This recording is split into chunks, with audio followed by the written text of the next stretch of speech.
Et pour parler de la situation dans la bande de Gaza, c'est l'heure de l'invité de la rédaction. Nous sommes en direct avec Amjad Chehab, professeur de sciences politiques. Bonjour. Bonjour. Alors on va commencer avec l'impossibilité de poursuivre les activités de secours et les services humanitaires de la défense civile dans le nord de la bande de Gaza. Que pouvez-vous nous en dire ? Aujourd'hui, on a vu des événements très graves.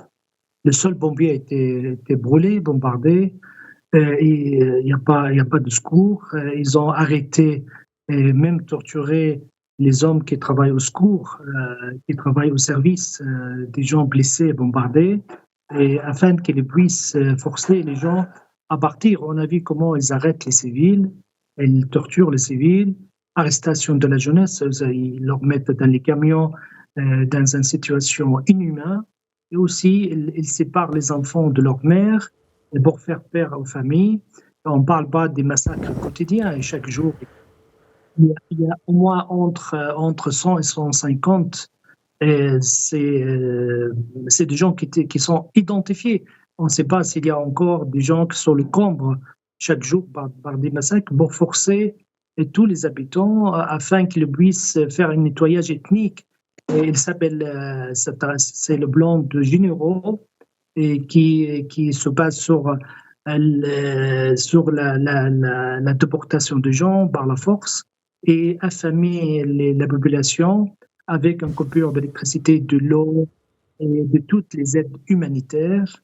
Et je pense qu'elle avance dans leur logique en absence des réactions dans la communauté internationale et surtout des sanctions. On n'a pas vu encore de sanctions. Ils s'amusent aussi à faire distribuer des tracts et pour faire peur aux gens. Si vous n'avez pas beaucoup d'alternatives, soit vous allez mourir de bombardement, soit vous allez mourir affamé, soit vous partez. Donc, il y a des milliers qu'on a vus avec des vidéos qui sont filmées même par le soldat israélien. Surtout, ils s'amusent à détruire les restes des bâtiments des gens civils. Ils brûlent leurs maisons, ils détruisent leurs maisons et ils les forcent à partir. Et le plus grave dans cette affaire, c'est qu'ils ne savent pas où ils vont partir. Il n'y a pas des endroits sécurisés à la bande de Gaza. Et c'est la grande question que tous les Gazaouis se posent. Ils sont eux, les Arabes, il est où la communauté internationale, ils sont où les organisations internationales. Et là, on assiste à un crime de guerre, des crimes de génocide en direct au troisième millénaire. On a même remarqué récemment que des véhicules de la défense civile ont été pris pour cible par Tsahal, mais ce phénomène ne date pas d'aujourd'hui, il date depuis le début de la guerre où on a vu même des ambulances qui ont été bombardées et qui ont été pris pour cible également. Oui, mais là, ils stoppent tout. Et ils sont en train de stopper toute aide. Il n'y a pas des aides humanitaires, il n'y a pas de nourriture, il n'y a pas de l'eau, il n'y a pas de sécurité, il y a destruction massive de toutes les maisons, nettoyage ethnique. Et là ils ont accentué leur processus et en direct. Et s'il n'y a pas de photos, ils nous envoient des photos. Et si vous ne voulez pas partir, vous allez mourir. Et la façon qu'ils traitent avec les civils, surtout de mettre les jeunes garçons dans des camions comme des animaux, et le torture, les frappent, aussi de séparer les enfants de leur mère. Alors, on n'a jamais vu, même à l'époque des nazis, on n'a pas vu ces images, avec une force d'occupation, de barbarie, comme ça. Jamais vu de telles sauvageries, on n'a jamais vu comme ça. C'est plus qu'au début de la... Ouais. Oui, bien sûr. Est-ce qu'on peut revenir sur la situation dans le camp de réfugiés de Jabalia où les évacuations forcées s'enchaînent depuis plusieurs mois, mais là, actuellement, qu'en est-il ?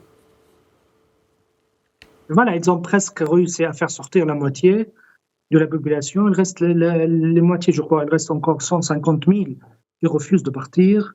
et parce qu'ils n'ont pas d'autre endroit à partir. Et ils ont compris la leçon. S'ils partent de leur endroit, ils ne vont pas trouver un autre alternative. Ils préfèrent mourir. Et c'est pour ça qu'ils utilisent tous les moyens pour leur forcer à partir. Et ils voulaient annexer 40% de la superficie de la bande de Gaza. Ils voulaient revenir à la colonisation.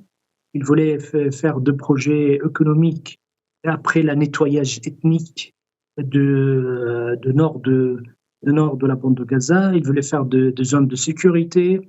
Ils ont des projets à construire des unes industrielles et des unes verts et de colonies. Et voilà, ils préparent tout comme il n'y a pas de droit international, il n'y a pas des êtres humains, il n'y a pas des habitants, il n'y a pas de droit politique. Et il n'y a pas, ils pensent qu'ils vivent seuls dans cette jungle de monde. Et ils parlent juste de la force, ils parlent juste d'un langage. Même les nazis ne l'ont jamais utilisé. Donc c'est vraiment une situation qui est plus que déplorable et même les bilans humains sont vraiment alarmants. Les personnes blessées sont comptées chaque jour par centaines. Est-ce que cette situation va perdurer à votre avis?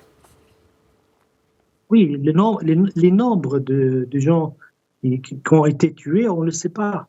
Les gens qui étaient identifiés, c'est 42 000. Mais le chiffre exact des gens qui étaient tués par le bombardement, même par des massacres aussi, on découvre et on va découvrir encore des charniers. Et des gens qui étaient tués en direct, soit par les drones, parce qu'ils tuent par les drones, ils tuent par le bombardement, ils tuent par des tirs directs contre les civils. Ils voulaient tuer le maximum. Et je pense que le chiffre est plus, beaucoup plus que les chiffres déclarés par les autorités locales. Alors, est-ce que, en plus de Jabalia, la ville de Beit Lahiya et ses environs aussi ont été saccagés, ont été détruits par les bombardements israéliens et les habitants sont comptés par milliers? Et aussi, est-ce qu'on a une situation sur les personnes qui restent sous les décombres? Parce que ce nombre de personnes qui restent sous les décombres doit s'élever à des milliers. Donc les bilans humains sont beaucoup plus lourds que ce que rapportent les organes de médias au quotidien. Tout à fait, ce que j'ai dit tout à l'heure, c'est pas des milliers, des dizaines de milliers. Là, on parle des Palestiniens qui étaient tués par le bombardement depuis plus de 13 mois. Il n'y a pas un accès, il n'y a pas une autorisation de faire entrer des matériels pour lever les combres. Et là, on va découvrir une véritable holocauste, une véritable chaos. Quand ça termine, tous ces carnages, et le monde va découvrir une véritable boucherie qui a commencé le 8 octobre jusqu'à aujourd'hui. Et ça ne cesse pas, les nombres de gens qui perdent leur vie à cause des maladies, à cause des blessures, à cause du manque des médicaments, le manque des soins, le manque des hôpitaux, le manque de secours. C'est imaginable. Là, on va découvrir une véritable tragédie, une véritable au sens propre de mot, génocide. Et entre-temps, Antony Blinken est de nouveau au Proche-Orient pour une nouvelle tournée pour trouver ou pour parvenir à un cessez-le-feu dans la bande de Gaza.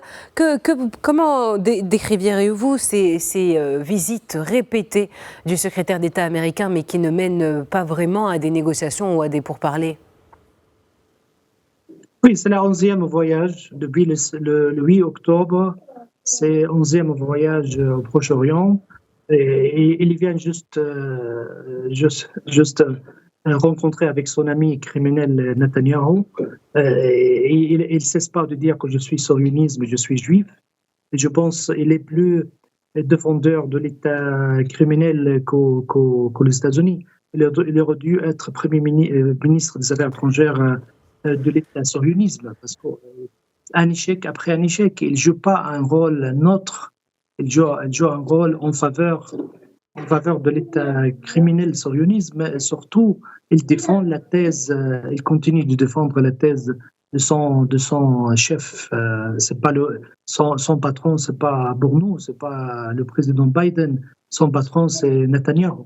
Bon, ils ont fait aucune pression. Il continue à défendre sa thèse, justifie toutes ces massacres et il nie l'existence de génocide malgré que tout le monde le voit en direct.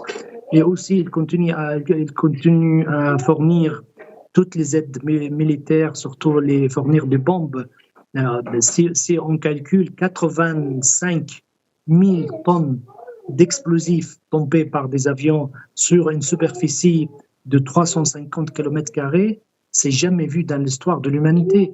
De telles quantités de destruction et sous prétexte qu'ils sont en train de, soi-disant, de se défendre. On n'a jamais vu un État qui massacre les journalistes, les médecins, les infirmiers, les hommes qui travaillent au secours, détruit les hôpitaux, détruit les écoles, les universités, sous prétexte qu'ils sont en train de se défendre. Ça, c'est un véritable boucherie, jamais vu, on n'a jamais vu ça. On n'a jamais vu, même avec les régimes les plus racistes au monde, on n'a jamais vu de telle façon de traiter avec des êtres humains, de telle manière. Eh bien, merci Amjad Chihab pour toutes ces précisions. Je rappelle que vous êtes professeur des sciences politiques à l'Université d'Al-Quds. Merci d'avoir répondu à nos questions. Merci à vous.